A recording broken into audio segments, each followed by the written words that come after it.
Ala gözlü, şirin dilli necəsən? Ürəyimdə təkcə sən biləsən. Gözəlliyin nur tək düşər üzümə. Kaş səni necə sevdim biləsən. Baxışların dəniz kimi dərindir. Gözəlliyin inan məni məst etdi. Sözlərində nağıl kimi sərli, ürəyimdə bahar kimi sindi.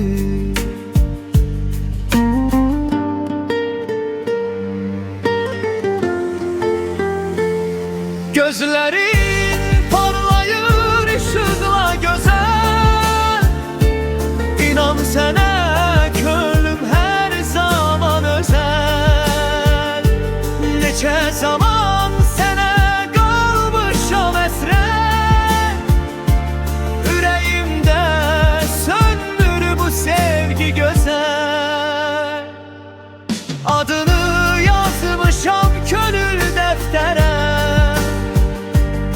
Bu sevda yolunda geldin bir yere.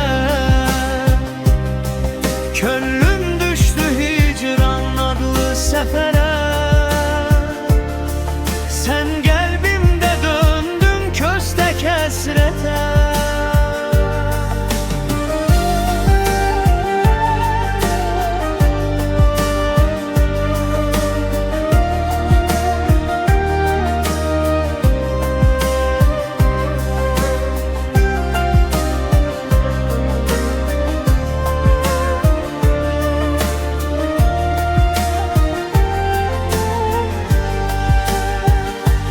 Gözlerin parlayır ışıqla gözəl.